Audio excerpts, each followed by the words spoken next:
दूसरी ओर वह आहान और ध्रुव एक ही कमरे में थे। दोनों लेटे हुए एक दूसरे के कान बंद कर रहे थे। तब ध्रुव आहान से चिल्लाते हुए बोला, आहान प्लीज कुछ कर यार, बंद कर अपना ये अलार्म। ध्रुव को लग रहा था कि आहान ने मुर्गे की बांग की तरह अपने फोन में अलार्म सेट कर लिया होगा, क्योंकि आहान को जब से पता चला था कि वह गांव जा रहा है तब से वह उठपटांग हरकतें कर रहा था। गांव जैसे कपड़े भी उसने खरीद लिए थे। इतने ही नहीं, गांव में जो पगड़ी बांधते हैं वैसी ही पगड़ी भी उसने खरीदी थी। ध्रुव ने हैरानी से उससे पूछा भी था कि इस तरह की पगड़ी वगैरह का वह क्या करेगा, तो वह चहकती हुई आवाज में बोला, गांव में किसी को भी ये नहीं लगना चाहिए कि मैं शहर से आया हूं।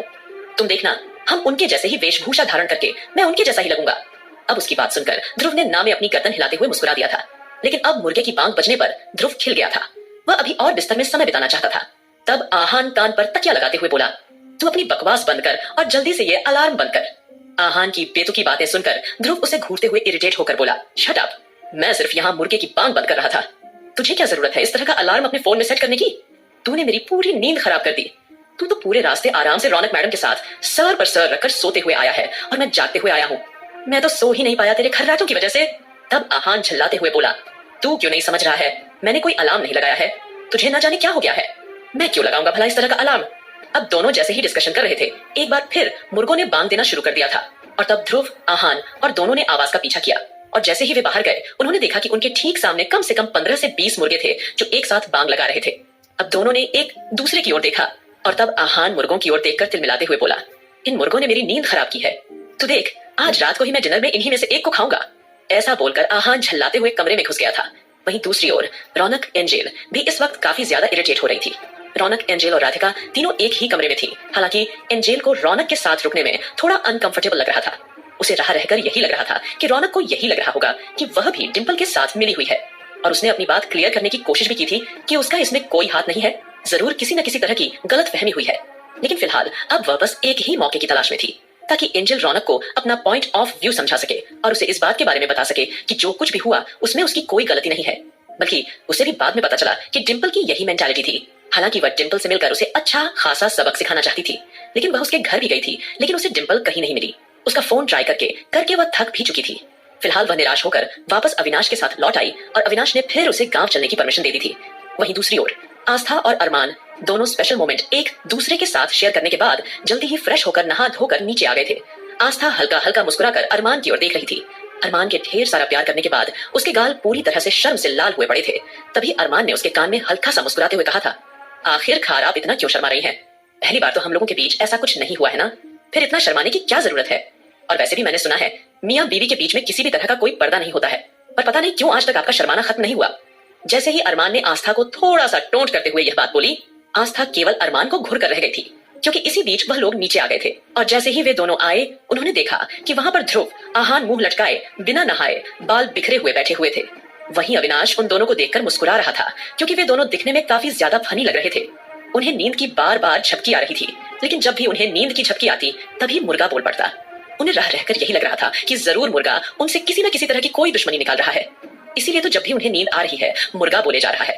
तब नानी माँ आहान के सर पर हाथ रखकर बोली, अरे मेरे बच्चे की नींद भी पूरी नहीं हुई, तू फिक्र मत कर, कल ही मैं सब मुर्गों को यहाँ से रफा दफा करवा दूंगी। मैंने कितनी बार इन्हें यहाँ से भगा चुकी हूँ, लेकिन पता नहीं कहाँ से ये मुर्गे आ जाते हैं और आवाज करने लग जाते हैं। तब आस्था मुस्कुराकर नानी माँ से बोली, अरे नानी माँ, शायद आप भूल रही हैं कि हमारे घर के बराबर में कितना बड़ा एक खेत है जहाँ पर सभी जंगली जानवर घुस आते हैं और वहां पर अपनी पेट पूजा करते हैं।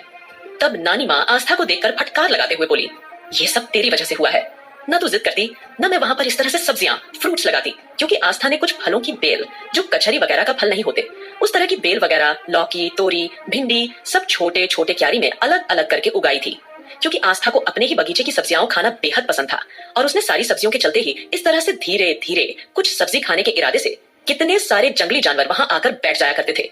फिलहाल तब अरमान ने उन दोनों ध्रुव आहान को देखते हुए सख्त आवाज में बोला, क्या तुम दोनों इसी तरह से बैठकर गांव घूमने जाओगे? हाँ। तब आहान ने सरप्राइज होकर पूछा, भाई आप क्या कह रहे हैं कि आप गांव घूमने जा रहे हैं?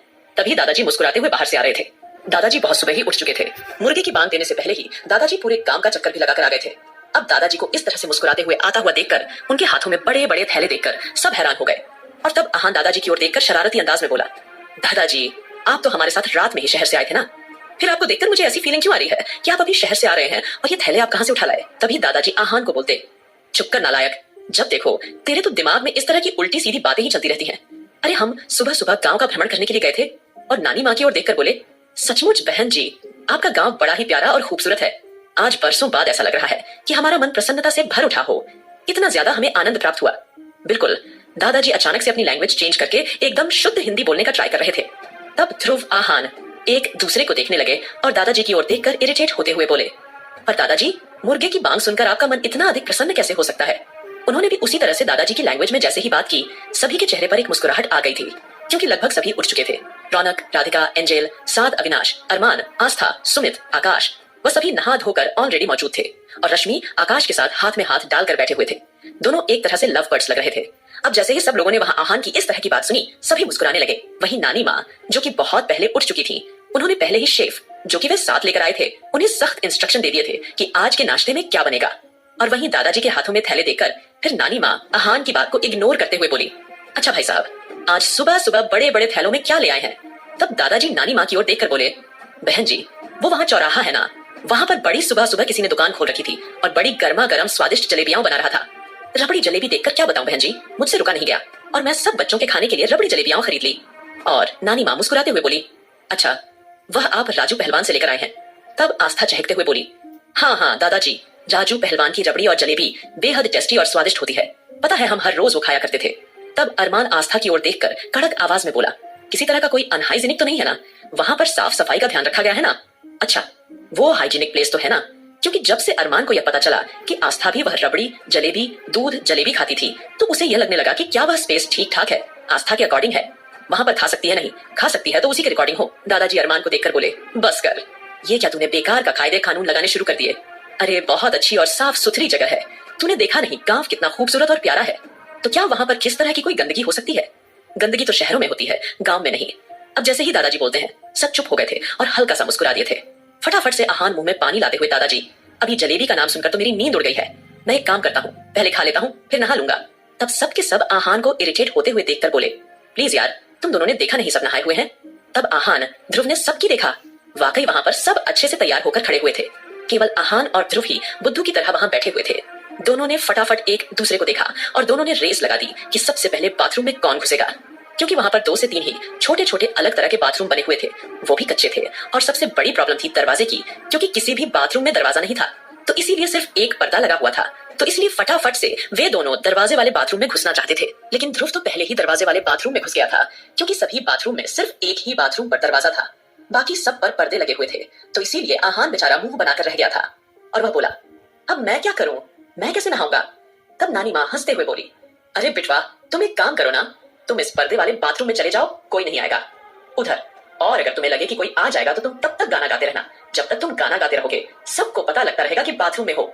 अब जैसे ही नानी माँ ने मासूमियत से यह कहा, सभी लोग अचानक खिलखिलाकर हंस पड़े थे।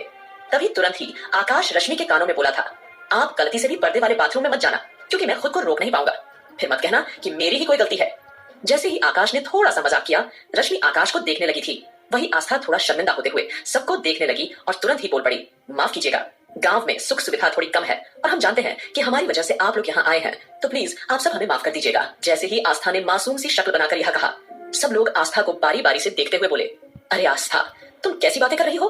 अरे तुम नहीं जानती कि यहाँ आकर हमें कितना ज्यादा सुकून मिल रहा है? I just love it. तुम्हारा गांव कितना ज्यादा खूबसूरत है और तुम इस तरह की बातें कैसे कह सकती हो? यह सब नॉर्मल है यार, इतना तो हम सब लोग समझते हैं।